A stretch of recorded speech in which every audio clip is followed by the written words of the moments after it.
अगर आप भी चाहते हैं कि एसएस फिल्म्स मोतिहारी के ऑडियो वीडियो सबसे पहले आप तक पहुंचे, तो इस चैनल को सब्सक्राइब करें और साथ ही बेल आइकन को दबाना ना भूलें। Presented by SS Films Motihari. Music by Saurabh Aishwarya. Hello hello ठीक। अब भैया थोड़ा आवाज बढ़ाइएगा।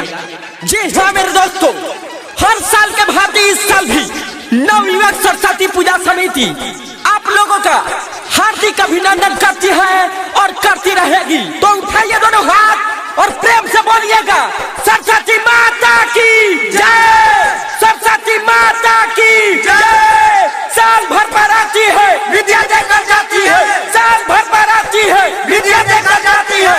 सरस्वती माता विद्या के दाता, सरस्वती माता विद्या के दाता, सरस्वती माता विद्या के दाता।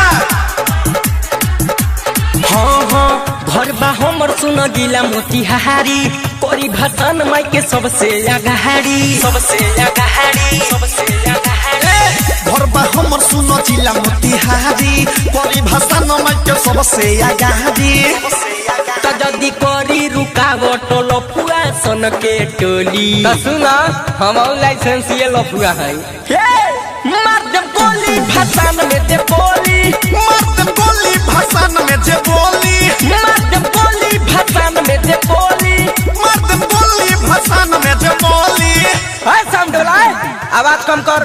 हाँ एक आवश्यक सूचना, मेरे समिति के जितने भी सदस्यगण हैं, अगर मेरी आवाज को सुन रहे हैं तो सबसे पीछे एक लड़का ब्लू टी शर्ट पहना हुआ है और सामने वाले जो छत पे लड़की है उसको लाइन मार रहा है, तो उसको पता नहीं है कि ये लफुआ का भाषण निकला हुआ है। बोल दो सिस्टम में रहे गाना बाजी भोजपुरी, तबे नुगादा खूबे बूढ़ी, सभे कमर लटकाई, केहू के होई न मजबूरी, केहू के होई न मजबूरी। सुनो गाना बाजी भोजपुरी, तबे नुगारा दाऊरी, सबे कमर लचकाई, केहू के होई न मजबूरी।